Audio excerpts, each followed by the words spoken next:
बच्चों बच्चों आप अपना चैप्टर पढ़ रहे हैं सौर मंडल में हमारी पृथ्वी। सौर मंडल में हमारी पृथ्वी, जिसमें अभी तक आपने पढ़ा है ब्रह्मांड। ब्रह्मांड क्या है, कैसे है, इसकी उत्पत्ति और विस्तार के बारे में। तो इसकी उत्पत्ति और विस्तार के बारे में आप पढ़ चुके हैं कि यह अभी वैज्ञानिकों के लिए रहस्य बना हुआ है कि सौर मंडल में ये जो ब्रह्मांड है इसकी उत्पत्ति कैसे हुई और ब्रह्मांड है क्या। तो आपकी जानकारी के लिए आपको पिछले वीडियो में बताया गया है कि ब्रह्मांड एक विशालकाय इकाई है जिसमें बहुत सारे जो आकाशीय पिंड हैं वो गतिमान है और उसी में हमारा सौरमंडल भी है। हमारा सौरमंडल बच्चों आकाश गंगा में स्थित है और आकाश गंगा जो है वह ब्रह्मांड का एक मामूली सा हिस्सा है। और जिस ब्रह्मांड में हम रहते हैं ऐसा माना गया है, अनुमान लगाया गया है कि ऐसे ही कई ब्रह्मांड जो हैं विद्यमान हैं। इसी तरह से कई ब्रह्मांड हैं और हमारा जो ये सौरमंडल है वो आकाश गंगा में है। हमारा सौरमंडल जो है आकाश गंगा में है। उसी आकाश गंगा को मंदाकिनी भी कहा जाता है। तो इसी तरह से कई आकाश गंगाएं हैं जो ब्रह्मांड में स्थित हैं। तो आज आप पढ़ेंगे सौरमंडल, मतलब सौरमंडल है क्या। तो बच्चों सौर मंडल का अर्थ है सूर्य का परिवार। सूर्य का परिवार होता है। सूर्य जो है वह सौर मंडल का मुखिया है और सौर मंडल में सूर्य के साथ 9 ग्रह हैं। बच्चों पहले 9 ग्रह थे।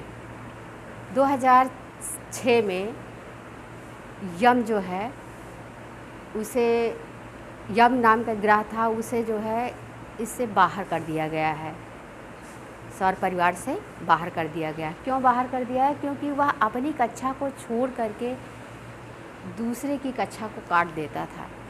अपनी कक्षा से होते हुए वो दूसरे की कक्षा को काटता था, इसलिए उसे सौर परिवार से उसे बाहर कर दिया गया है। तो सूर्य जो है वह सूर्य का परिवार है, सौरमंडल, और सूर्य जो है उस परिवार का मुखिया है। सूर्य जो है उस परिवार का मुखिया है और सूर्य की परिक्रमा करने वाले ये 8 ग्रह हैं। तो सूर्य की परिक्रमा कौन कौन से ग्रह करते हैं?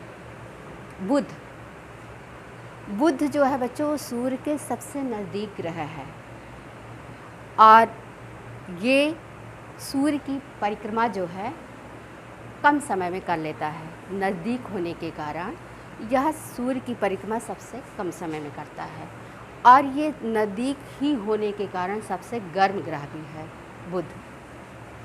उसके बाद शुक्र, जिसे चमकीला ग्रह कहा जाता है, पृथ्वी की बहन भी कहा जाता है, ये दूसरे नंबर पे है। और तीसरा है पृथ्वी जो पृथ्वी भी सूर्य की परिक्रमा करती है। ये अपनी धुरी पे नाचती है और धुरी पे इसका घूमना ही दिन और रात में परिवर्तन करते हैं, दिन और रात होता है।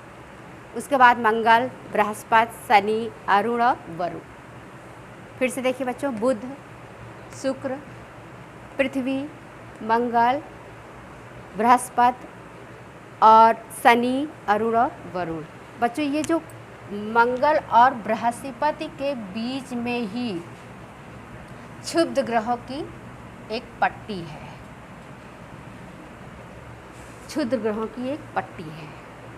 ऐसा माना जाता है कि ये ग्रहों के विखंडन के कारण ही ये पट्टी बनी है।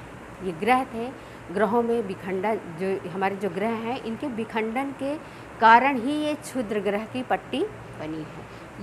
यही स्थान जो है ये क्षुद्र ग्रहों का है। तो बच्चों, ये जो ग्रह हैं ये इनका कोई अपना प्रकाश नहीं है। ये जितने भी ग्रह हैं इनका कोई अपना प्रकाश नहीं है। ग्रह और उपग्रह दोनों का कोई अपना प्रकाश नहीं है। ये सारे ग्रह जो हैं सूर्य के प्रकाश से ही प्रकाशित हैं, सूर्य के प्रकाश से प्रकाशित हैं। सूर्य ही ऊर्जा का केंद्र है बच्चों। और ये सारे जो ग्रह हैं ये सूर्य की चारों ओर घूमते हैं, सूर्य की ही परिक्रमा करते हैं। और इसकी जो परिक्रमा है, ये इसकी जो परिक्रमा सूर्य की जो होती है यह दीर्घ वृत्ताकार में करते हैं। ये जो ग्रह हैं ये दीर्घ वृत्ताकार में सूर्य की परिक्रमा इस तरह से ऐसे करते हैं, गोलाकार और वृत्ताकार। इसी तरह से ये सूर्य की परिक्रमा ये सारे ग्रह जो हैं वो करते हैं। तो और ये सूर्य जो है इस परिवार का सबसे महत्वपूर्ण सदस्य है। सौर परिवार का बच्चों सबसे महत्वपूर्ण सदस्य है। जैसे कि आपको अभी हमने बताया कि सौर मंडल का मुखिया सूर्य ही है। और इसकी जो पृथ्वी से हमारी दूरी है वह 15,000 करोड़ है। सूर्य की पृथ्वी से जो दूरी है वह 15,000 करोड़ है। बच्चों, सूर्य जो है वह अत्यधिक गर्म तारा है। सूर्य अत्यधिक गर्म तारा है। यहाँ पे गर्मी बहुत ज़्यादा है और यह हमको पृथ्वी पे इसकी जो गर्मी है वह आते आते कम हो जाती है। दूर होने के कारण हमारे पास पहुँचते पहुँचते सूर्य की गर्मी जो है वह कम हो जाती है। दूरी के कारण पृथ्वी पर इसकी गर्मी कम लगती है और सूर्य ही ऊर्जा का मुख्य स्रोत है। ऐसा माना जाता है बच्चों कि सूर्य का जो निर्माण है वह गतिमान गैसों के कारण हुआ है। सूर्य का निर्माण जो है वह गतिमान गैसों के कारण हुआ है, जिसे न्यूबुला या निहारिका कहते हैं, जिसे न्यूबुला या निहारिका कहा जाता है। और ये जो हमारे ग्रह हैं, सभी ग्रह जो हैं ये सूर्य के चारों ओर परिक्रमा करते हैं। और इन ग्रहों का जो अपना द्रव्यमान और भार के कारण, भार में ये सब अलग अलग हैं। ग्रहों का जो भार है वो सबका अलग अलग है, इसलिए ये सभी ग्रह अपनी अपनी कक्षा में ही घूमते हैं, अपनी अपनी कक्षा में ही चक्कर सूर्य की परिक्रमा ये करते हैं। और सूर्य के चारों ओर परिक्रमा का जो मार्ग है वह ग्रहों की कक्षा कहलाता है। सूर्य के चारों ओर जो परिक्रमा का जो मार्ग है वही ग्रहों की कक्षा कहलाता है।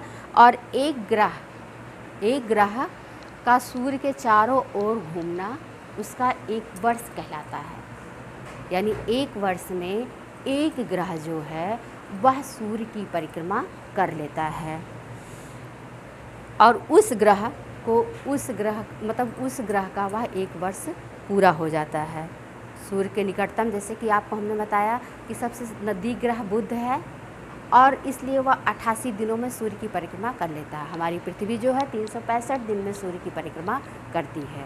हमारी पृथ्वी 365 दिन में सूर्य की परिक्रमा जो है बच्चों वो कर लेती है। और इसके अतिरिक्त जो अन्य आकाशीय पिंड हैं ग्रहों के, इसके अतिरिक्त जो अन्य आकाशीय पिंड ग्रहों के चारों ओर घूम रहे हैं वो उपग्रह है। कुछ आकाशीय पिंड इसके ग्रहों के अतिरिक्त भी हैं जो हमारी ग्रहों के चारों ओर घूमते हैं, वो बच्चों उपग्रह कहलाते हैं। जैसे कि हमारी पृथ्वी ग्रह है और चंद्रमा उसका उपग्रह है।